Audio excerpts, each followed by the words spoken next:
অন্ধ বিরোধিতা বা অন্ধ সমর্থন দুটোই কিন্তু একই রকম ক্ষতিকারক।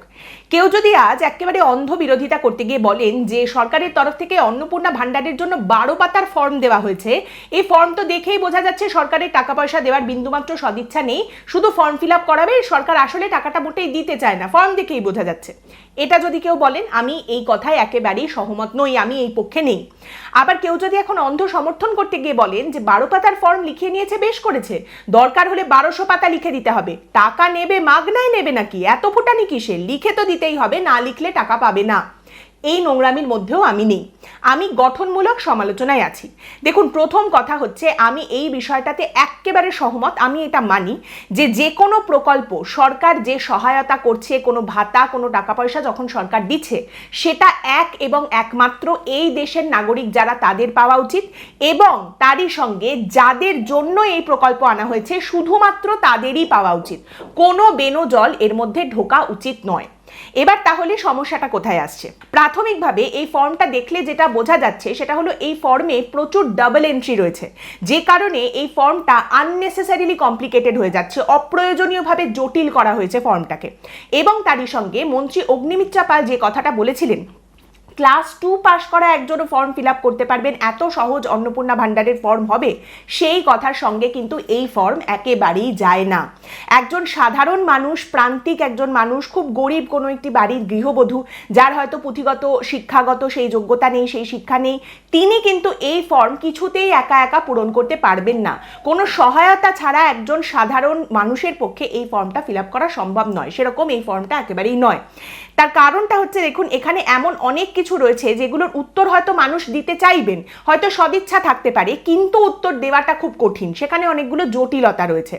এবং তারই সঙ্গে এই ফর্মটা দেখলে মনে হয় যে যিনি ফর্মটা তৈরি করেছেন, অবশ্যই মন্ত্রী অগ্নিমিত্রা পাল নিজে তো ফর্মটা তৈরি করেননি, কোনো আমলা, কোনো কর্মচারী কেউ তৈরি করেছেন, যিনি তৈরি করেছেন তার আমাদের গ্রাম বাংলার মানুষজন, সাধারণ প্রান্তিক মানুষজন, তাদের সঙ্গে একেবারে মাঠে ঘাটে নেমে কথা বলার বিন্দুমাত্র কোনো অভিজ্ঞতা নেই। এবার এই মানুষগুলো অত্যন্ত সরল সাদাসিধে মানুষজন, প্রান্তিক মানুষজন, নিডি মানুষজন, তাদের জন্যেই এই প্রকল্প সামনে আনা হয়েছে। মেদিনীপুরের মাটি থেকে যিনি উঠে এসেছেন তার কাছে এই মানুষগুলো তো একেবারেই অজানা অচেনা থাকার কথা নয়, তাই না? তাহলে এই মানুষগুলো যাদের জন্যেই এই সহায়তা সরকার নিয়ে এসেছে, এই ফর্মের মাধ্যমে তাদের কোনো মঙ্গল কি হচ্ছে, তাদের কোনো সুবিধা কি হচ্ছে, এইটাই তো প্রশ্ন, তাই তো? নমস্কার, আমি পৌলমী, চলুন আজ আমরা এই বিষয়টাকে একটু ভেঙে দেখব। প্রথম কথা হচ্ছে, যারা লক্ষ্মীর ভান্ডার পান তারা সকলেই অন্নপূর্ণা ভান্ডার পাবেন। ভোটের আগে বিজেপির তরফ থেকে এই প্রতিশ্রুতির কথা সামনে রাখা হলেও দেখুন, সব কথাকে না এরকম ওয়ার্ড বাই ওয়ার্ড ধরা যায় না, সব কিছুকে আপনি সব কিছু দিয়ে ধরতে পারবেন না। নিঃশর্ত এই পৃথিবীতে কিছুই পাওয়া যায় না, বাবার আশীর্বাদ আর মায়ের ভালোবাসা ছাড়া নিঃশর্ত এই পৃথিবীতে কিছু পাওয়া যায় না। তো এই মুহূর্তে যেটা প্রথম শর্তের কথা বলা হচ্ছে যে যারা আয়কর দেন তাদের অন্নপূর্ণা ভান্ডারের এই টাকা দেওয়া হবে না। এবার এই বিষয়টা তর্কের খাতিরে এবং নৈতিকতার খাতিরে আমি মানতে রাজি, হ্যাঁ ঠিকই আছে, যারা আয়কর দেন তারা কেন এই অন্নপূর্ণা ভান্ডারে 3000 টাকা নেবেন? এরপরেও যদি আপনি বলেন যে না, কিন্তু আগের সরকার তো দিত, তাহলে এই সরকার কেন আমাকে দেবে না, এই প্রশ্ন যদি এখনো আপনার থাকে, তাহলে বরং এটা হজম করে নিন। দেখুন, এটা হজম করে নিন, আপনি এই সরকারকে ক্ষমতায় নিয়ে এসেছেন শুধুমাত্র তো ভাতা পাওয়ার জন্য নয়, আরো অনেক বড় বড় কাজ করার আছে সরকারের, আরো অনেক বড় বড় প্রত্যাশা রয়েছে সরকারের কাছে, কাজেই এটা তাহলে হজম করে নিন। দ্বিতীয় কথা হচ্ছে, মহামহিম শুভেন্দু অধিকারী তিনি যে কথাটা সামনে রেখেছেন, মুখ্যমন্ত্রী বলে দিয়েছেন প্রচুর ভুয়ো নাম লক্ষ্মীর ভান্ডারের লিস্টে ঢুকে বসেছিল। এই দেশের নাগরিক নন এরকম অনেকে লক্ষ্মীর ভান্ডারে টাকা পাচ্ছিলেন, তারই সঙ্গে পুরুষ কিন্তু তারা লক্ষ্মীর ভান্ডারে টাকা পাচ্ছিলেন, এইরকম লোকজনকে ফ্ল্যাগ করা হয়েছে। তো এদের সবাইকে বাদ দেওয়া হবে, এসব কোনো বেনজল থাকবে না, ভুয়ো নাম এগুলো সব বাদ চলে যাবে। মোটামুটি 30 লক্ষ নাম এরকম করে বাদ যাচ্ছে, সংখ্যাটা কিন্তু এরপরে আরো বাড়তে পারে। আবারও সম্পূর্ণ সমর্থন এখানে রয়েছে, রাষ্ট্রহিতে যে পদক্ষেপ নেওয়া হচ্ছে সেখানে সব সময় সমর্থন রয়েছে। তাহলে সমস্যাটা কোথায়?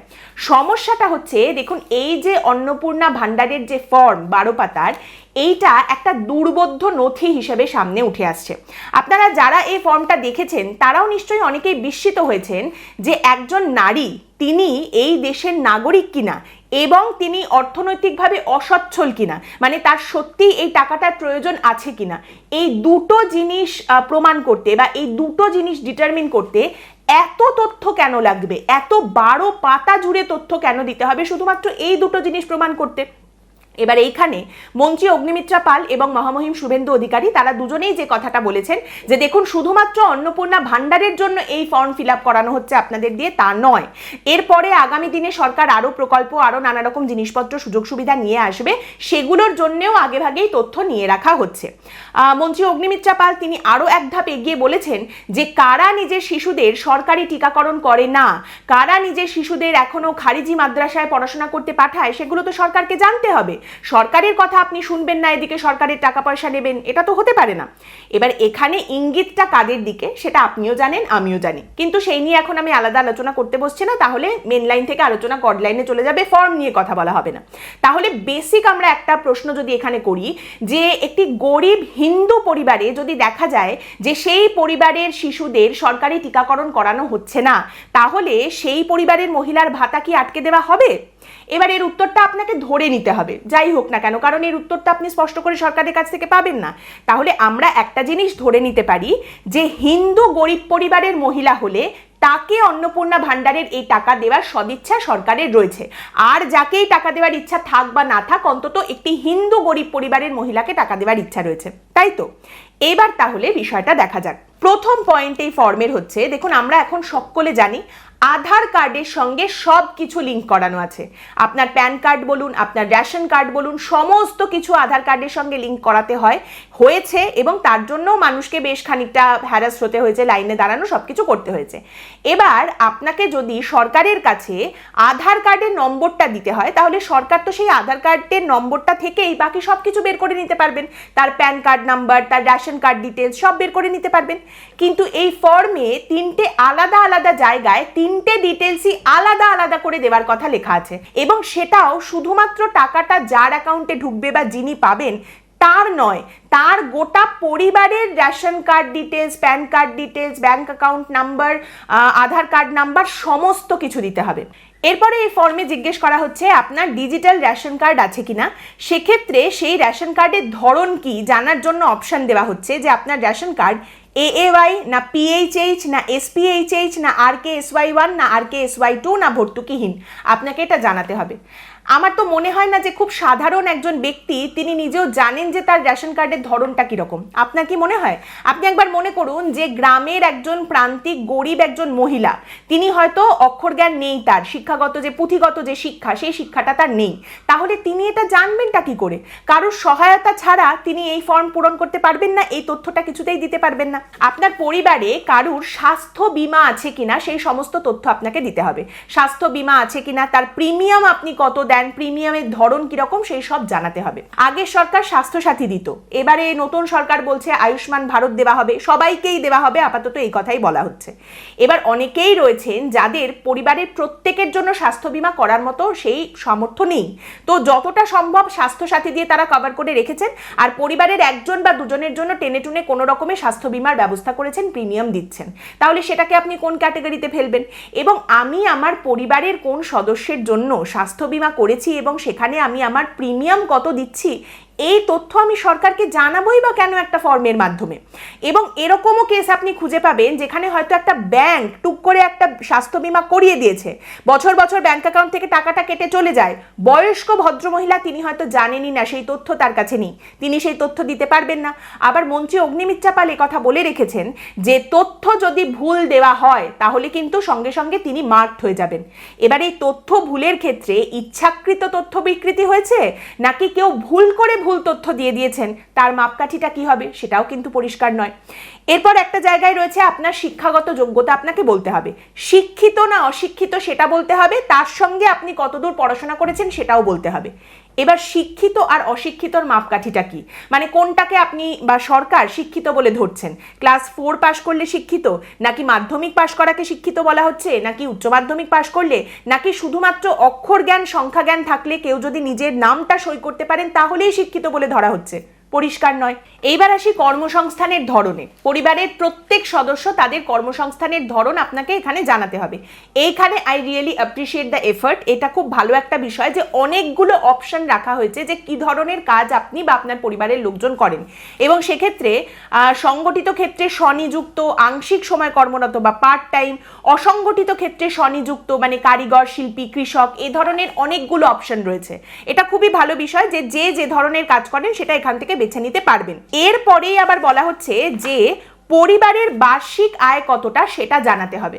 এবার যে মানুষটি সিজনাল লেবারের কাজ করেন তিনি তার বার্ষিক আয়টা কিভাবে জানাবেন যে তার বার্ষিক আয় কত? কবে তিনি কতটা কাজ পাবেন সেটাই তো তিনি ঠিক করে জানেন না, তো বার্ষিক আয় তিনি কি বলবেন?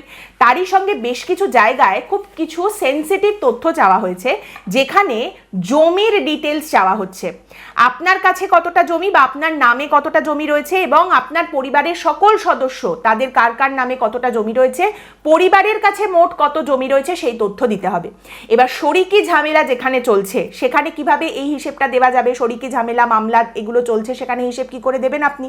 এবার বলা হচ্ছে পরিবারের এই যে মোট জমির হিসেব দিতে হবে। পরিবার মানে হচ্ছে একসঙ্গে যারা বসবাস করেন এবং একই রান্নাঘর থেকে খাবার খান, এই রকম যে ব্যক্তি সমষ্টি রয়েছে তাদের পরিবার হিসেবে ধরা হবে। ফর্মেই লেখা রয়েছে একই সঙ্গে থাকেন দুই ভাই, তাদের মধ্যে জমি নিয়ে সমস্যা, মামলা চলছে, এবং এক ভাইয়ের কাছে কাগজপত্র আছে, তিনি আরেক ভাইয়ের কাছে সেই কাগজপত্র দিতে চান না। এই রকম পরিস্থিতি যে সমস্ত জায়গায় তৈরি হয়ে রয়েছে, সেক্ষেত্রে যাকে কাগজপত্র দেওয়া হচ্ছে না তার স্ত্রী কি তাহলে অন্নপূর্ণা ভাণ্ডারের জন্য অ্যাপ্লাই করতে পারবেন না? তিনি কি তাহলে টাকাটা পাবেন না?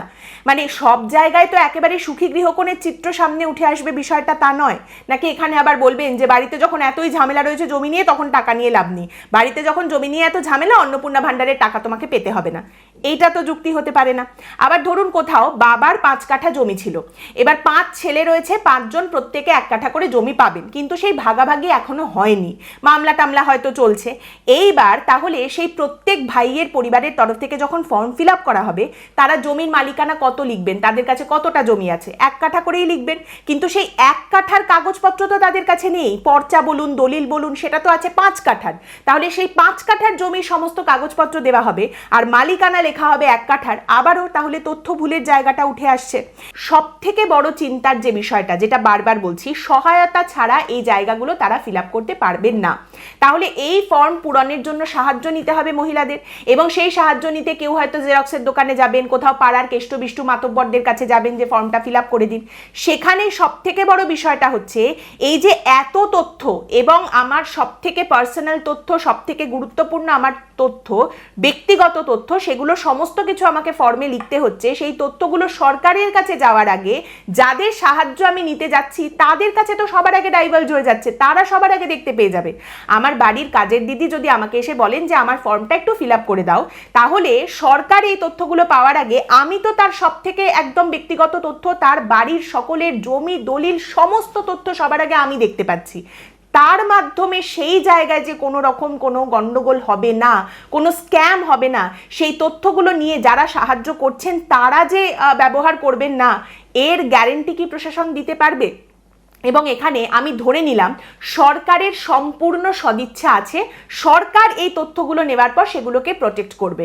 এইখানে আপনাদের একটু মনে করিয়ে দিই যে তৃণমূল কংগ্রেসের আমলে একটা অভিযোগ উঠে এসেছিল স্ক্যামের, যেখানে দেখা গেছিল প্রচুর গরিব মানুষদের ব্যাংক অ্যাকাউন্ট ব্যবহার করা হচ্ছে, তাদের ব্যাংক অ্যাকাউন্টে টাকা রাখা হচ্ছে কোটি কোটি টাকা।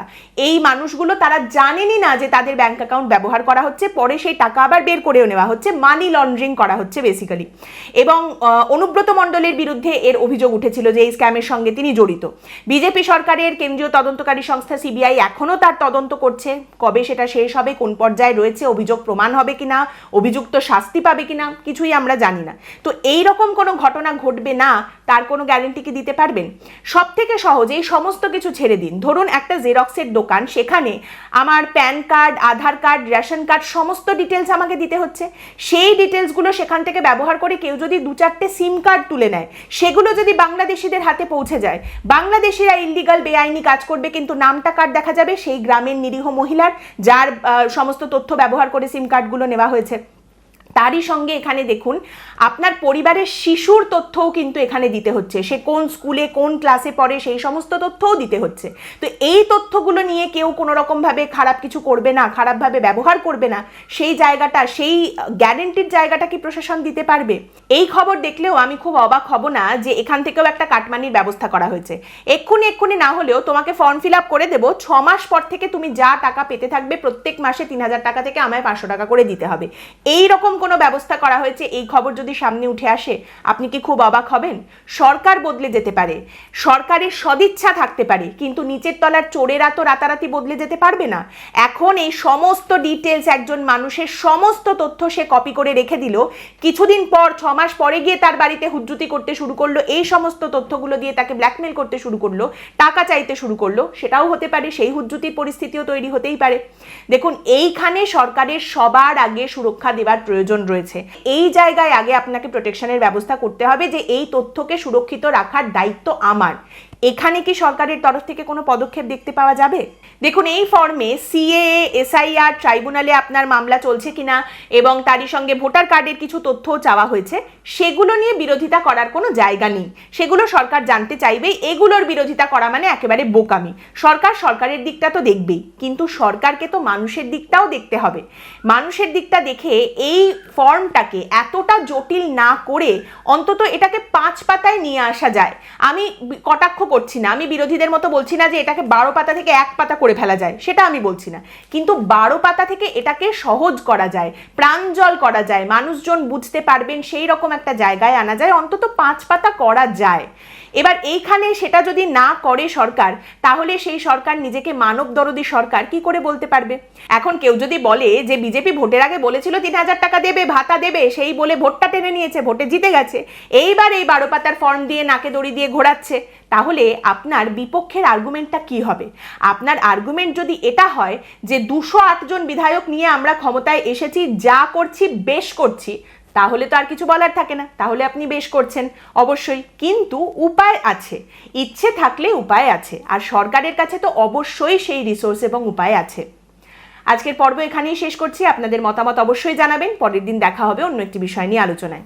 ভালো থাকবেন।